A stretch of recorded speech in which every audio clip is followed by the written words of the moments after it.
Hello, everybody, and welcome to the Starting Small Music Podcast. I'm your host, Justin McCormick, and today we have a very special guest. We have David Schultz, tour manager for Jimmie Allen. You're going to hear David's story of how he came to Nashville to study at Belmont University and how he quickly got into the music scene as a concert promoter. David has worked in so many different areas of the music industry. I know you guys are going to learn a lot in this episode, and I'll see you at the end. What's going on, guys? Welcome to the Starting Small Music Podcast. Today we have David Schultz, a tour manager for Jimmie Allen. David, how are you doing today? Hey, what's up, Justin? I'm doing fantastic, man. Thank you for having me. Awesome, man. So I like to get started right in your childhood. Where did you grow up, and when did you first get introduced to music? Well, I grew up in San Diego, California. My family still lives there, so I get to visit every once in a while. It's really nice. But, man, I've been interested in music pretty much my whole life. I have early memories of myself when YouTube just came out, me searching for music videos online. I used to stay up, or I used to wake up in the morning and watch, the VH1 video countdown. There was like a top 40 video countdown. You'd have to get up and watch it on your TV, and you'd get to see, popular music at that time, top 40 videos and all that stuff. So I've been into music pretty much my whole life. My parents were musicians. My dad took me to my first concert in San Diego. And ever since, I've just been very fascinated with the way that it's made me feel. And now that I'm able to finally work in the music business and make an effort to change the lives of the people that are coming to see our shows, it's really rewarding. It's really great. Totally. Now, when did you first start playing music? What was the first instrument you picked up? I remember taking piano lessons when I was young, but I didn't like my piano teacher because I wasn't able to play what I wanted. I had to learn how to read music, and it was a very, how kids go to piano school or piano class when they're young. I didn't feel it. So I think I learned to play the guitar after that very, very lightly. And then once I started playing drums, that's kind of when it really stuck. And I felt more of a connection to that like rhythmic instrument. Instead of the relationship between notes, which you had to learn on guitar. So I started playing drums when I was younger.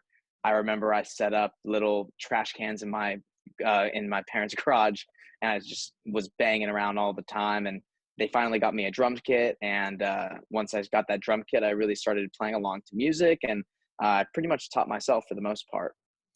Now, did you play out and about in high school, like with any local bands, or were you more just kind of jamming by yourself? In high school, I actually played for a couple of local bands in San Diego. Yes, there was one called Milestone and another called Pierce the Veil. Those were not Pierce the Veil, I'm sorry, Focus and Frame. Pierce the Veil is a much larger band than I was ever in. But Focus and Frame and Milestone were the two local bands that I was in San Diego, and we played, hardcore metal music. It was a lot of fun. We played at a venue called Soma, which is still there. Oh, cool. It's owned by Live Nation now, but yes, I got to play around San Diego, and it was a really fun time. So you made the decision to go to college in Belmont, and so when you were making that decision to go to college there, did you already have it in mind that you wanted to go into music management? Were you wanting to come to town to get into drumming? What was kind of your goals coming to Nashville? Yeah, I actually tried to avoid moving to Nashville at all costs because I knew nothing about the city. And I was never really a fan of country music, and I really associated Nashville with country music, and I didn't think that there was any way that I could be successful in Nashville and do what I love, and I was absolutely wrong. I applied to Belmont, and it was one of the first schools I got into, but I really wanted to go to like the USC, up in Los Angeles, and the NYU and the Berklee School of Music, all of those world-renowned music schools. And I applied for, a couple of the programs were called music industry. A couple of the schools had music industry programs, which is what I resonated with because I didn't really know what I wanted to do. But at Belmont, there was either music business or audio engineering. Those were the main two that I was attracted to. So I decided to do audio engineering, and I was into audio. I knew a little bit about it, and it seemed like it was the better decision so that I can get my hands on some equipment that I wouldn't necessarily have access to outside of the program. I was always in the mindset of if I wanted to learn the business, I could read books, and I could learn from experience. But audio engineering, getting my hands on those consoles, tens of thousands of dollars, I would really benefit from doing so through that program. So that was what I was thinking going into Nashville. I wanted to be able to learn applicable skills to get me, a foot in the door into the industry, but I also wanted to do it in a way that would maximize my time at that school. Totally. What did those first years look like for you in Nashville, like networking wise? Were you going out, like hanging out with people, trying to get into sessions, interning, engineering, or like, yeah, what did those first few years look like for you? So yeah, I actually transitioned in high school from playing drums into more DJing. So I was a DJ in high school after I kind of ended my drumming phase, and the DJing was cool. And I brought the DJing to Nashville with me. And when I learned that there was really nowhere in Nashville to DJ, that's kind of when I transitioned into being a promoter. And I started throwing the parties for other people to DJ. And I eventually kind of left, I kind of put DJing on the back burner for myself, because that was kind of an experience that I had lived through, and I wanted to move forward into this world of promotion, which was really cool. I learned so much from being a promoter, just as far as having to coordinate the event as a whole. You talk about the big picture. You're not just, booking DJs for a house party. You're taking out insurance. You're having meetings with the space. You're coordinating with production companies to facilitate this experience. If you have multiple stages, you have to conceptually envision the logistics of what it's going to take to set all that stuff up, to work with the people to do it, and then also to provide experiences for the people coming to your party. So that was a really cool thing that I did in school. And yeah, there was a ton of networking done in that process. I had to meet people all over the spectrum.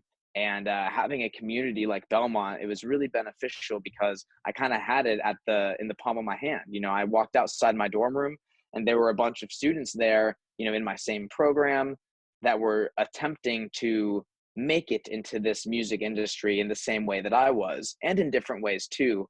But it was a very collaborative effort. Everybody kind of worked together, and it was really heartening to see everybody come together that collectively, because obviously there was competition amongst the people in my major to apply for probably the same job at the audio company, but seeing everybody work together to throw the shows that we did was really, really cool. Totally. So when did you make that transition into wanting to be a tour manager? So your first job was for country artist Luke Pell. Did he approach you? Were you out searching for like your first job, like moving into tour management? Yeah, so as I explained with the competition aspect of being an audio engineer, all of my peers were applying for jobs at these audio companies, because that was the next step to, getting a job in this industry. So for me, I never focused so much on the audio that I considered myself an expert. I really tried to get my hands in a bunch of different smaller engagements, kind of like the promotion thing, like I talked to you about. But I ended up applying to work at a lighting company, because in my mind, since all of my peers were applying for the audio company, maybe I tried to circumvent that and apply for the lighting company, because I knew the lighting company was going to have to work with the audio company at the same show. Right. And in my mind, if I could just get to that show, regardless of what I was doing, I would be happy. I would be doing what I loved. So I invested my time. I started working at Bandit Lights, and I did that for a couple summers before I started working for Luke Pell. And when Luke hired me, it was through Bandit. Well, it was arranged through Bandit, but Luke hired me directly as a lighting technician, because my job was to go out on the road with him and set up the lights that he hired, or that they brought in from Bandit. Oh, gotcha. And at the time, I didn't know much at all, but I wanted to go out and do my best and learn. So I applied for the job. I got the job. And when I went out on the road with them, I kept asking questions, because it was my first touring experience ever, and I didn't know how it was set up. but it was evident that I was asking the right questions, because they told me they didn't have a tour manager, but they kind of needed one. And since they saw me so invested into the big picture and the idea of the tour, that they offered me that role as well. They asked me if I wanted to do it. And Wow. and I was like, wow, like I've never done it before. But I used my guys at Bandit as a resource, and I was like, is this something that I should probably do? And they were like, yes, absolutely. So I agreed to do it with Luke, and I remember the first day that I was starting to organize the tour. It was a lot because I had never done it before. I didn't really know what questions I needed to ask the venues that we were playing. I didn't really Yeah. know what we wanted, what I needed to be setting up. But over time, I learned, and just through experiences of having things that we don't need and needing things that we don't have, I was able to really tailor my career as a tour manager. And I was doing the best that I could with Luke while I was also in school. And by the time that Jimmie came around, Luke was slowing down a bit. My school was picking up, and I was planning to continue my time at Belmont, but Jimmie's gig just became um, much more relevant, and it became more consuming, so consuming that I wasn't able to do both. And that was the point where I decided to at least take a break from going to school to pursue this gig with Jimmie, because he had just released his first album. We were going on this tour, record release week. We visited so many cool cities. He played the Today Show. That was a Oh, big wow. thing for me. And I was like, this is where I need to be. So I decided to step away from Belmont and transition into working for Jimmie full time. That's kind of how that all led into itself. Now, when did you first meet Jimmie, and how did you guys kind of get like acquainted? I met Jimmie at CMA Fest. I was actually there for Luke. Luke was performing the same stage as Jimmie. We played before Jimmie, and Jimmie was backstage. I remember him standing there with his sunglasses and his acoustic guitar, and he needed a capo. And Jimmie's manager knew Luke and myself through Luke. So we were all kind of in that same circle. We were talking, but Jimmie needed a capo. So I blindly gave him Luke's capo, and I said, here you go. Here's the capo you needed. But I forgot that we we were leaving. So I needed to get that capo back. So what I did was I ended up asking one of the engineers at the show, like somebody who was working for CMA Fest. I asked them for a capo, and I ended up giving that capo to Jimmie so that I could take Luke's back Mhm. and get out of there. That was my first interaction with Jimmie. So then, when kind of down the line, did he kind of tell you that I want you to take this over from me and be my tour manager? How did that kind of one meeting sprout into what you guys have now?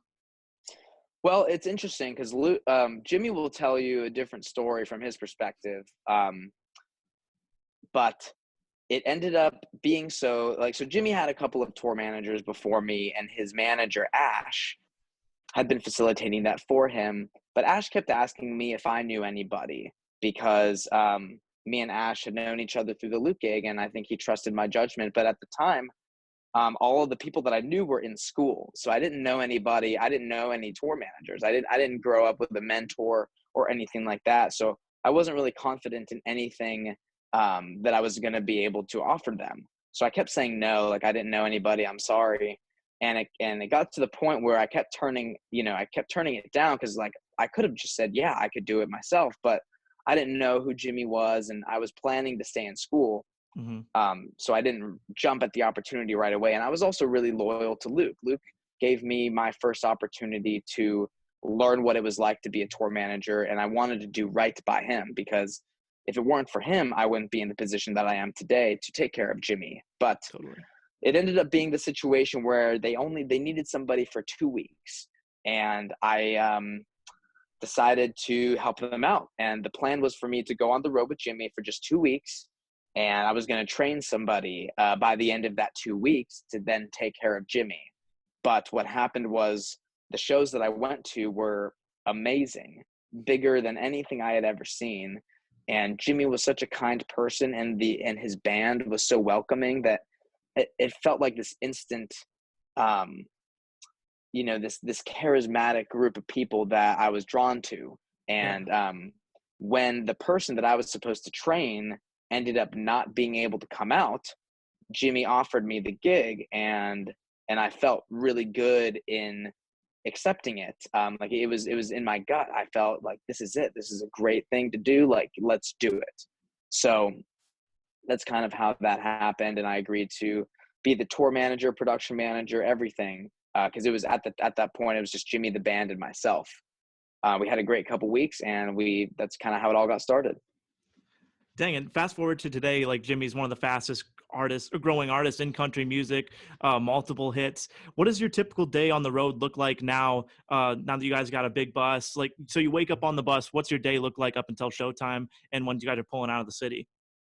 It's a great question. It involves a lot, and every day is different. So now that I've been able to step back and focus solely on being a tour manager, due to the fact that we now have a production manager and an entire crew of people that take care of the technical elements of Jimmie's show, I really just focus on making sure that everything runs smoothly. So first thing I do when I wake up is I get coffee, of course, and I go inside and we have a walkthrough. So typically the venue manager will introduce us, show us where we walk into the venue, and will show us around. He'll say, this is the stage, this is the dressing room, this is where you set up merchandise. And it's up to me to kind of lay out the venue in a way that is conducive to what we need for the tour. So we always try and set up a production office so that myself, our production manager, our content person, we now have a production assistant. We all need to have a communal space where we can work on our computers so that we can print out day sheets, print out the schedule for the runner, and set lists, anything else that we kind of need to be stationary for. And we get that set up. We send a text message to the group. Hey, everybody, welcome to West Virginia. You'll walk into the venue through these doors, and I let them know everything that's going on in that day, essentially anything that's out of the ordinary. Some venues have dressing rooms with showers and restrooms, others don't. So just knowing what the plan is for the day, understanding how that's all going to unfold throughout the day, and making sure that the venue is aware of everything that we're expecting, everything that we've talked about on the phone in advance, and making sure that Jimmie gets whatever he needs to have a comfortable and relaxing day. That's kind of how it all starts. And then from there, you take care of one thing after the next. Eventually, there's a sound check. Eventually, there's sometimes a VIP meet and greet that I coordinate. You open doors.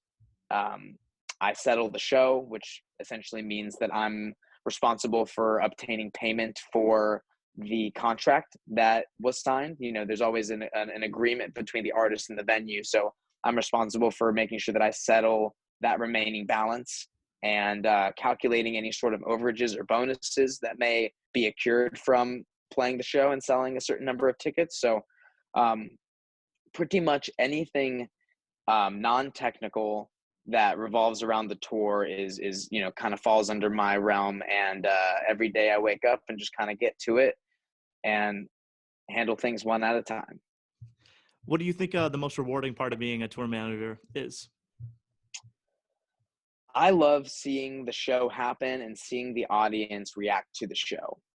Although I'm not involved in any of the technical components that are the things that are actually facilitating the show, the idea that I had something to do with it in a macro level gives me that gratitude. And I just always think back to my first experience at a concert and the way that I felt and what I thought of the whole environment, and being able to help take Jimmie through this stage in his career and play my part in his team is rewarding. Seeing him win awards, seeing the entire team progress and grow, those are the things that make me feel like I'm doing the right thing. We're all in a great place.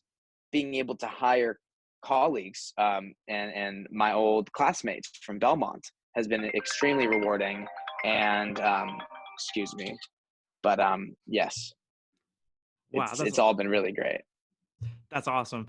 So, as someone that works on the management side of the music industry, I kind of like to close out the interview by asking your advice, not only to people that want to be tour managers, but like I said, someone that is working on the management side. What do you look for in like an artist that's on the rise? Like, what's your advice to them as well? Well, specifically, I think that networking is very important, and being involved in the local community where you live within music is very important too. Because someone told me once, it's not necessarily who you know; it's about who knows you. And somebody that sees, potential in you, is going to be the make or break to you getting an opportunity to show your skills, because it is hugely due to luck, I do believe. Like, I think that you have to really be in the right place at the right time, and you have to be lucky to get that opportunity, but you also have to be prepared and you have to be ready.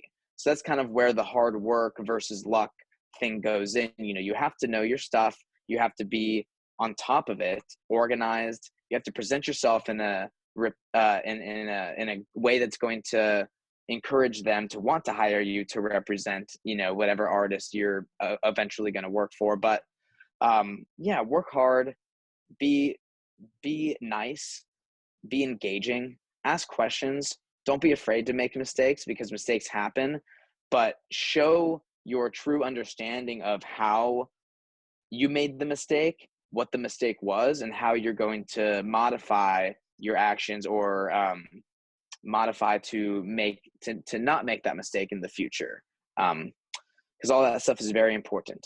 And I also believe that regardless of what you're trying to do, if there's a way for you to get close to that by doing something else, like through proximity, I think that's very important.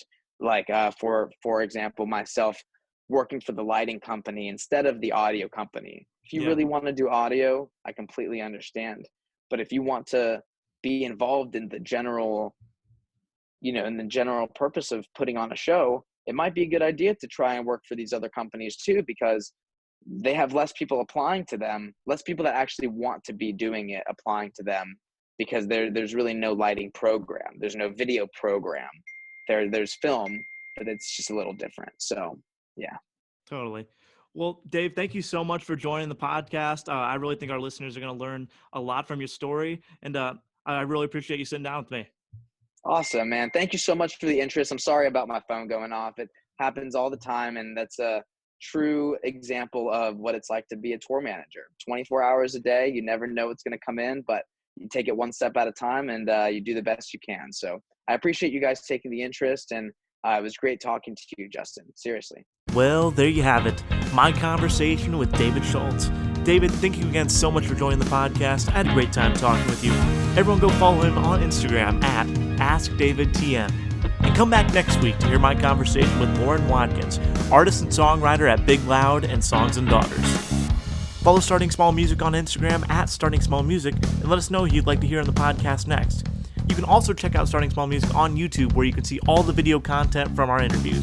And remember, everyone starts small.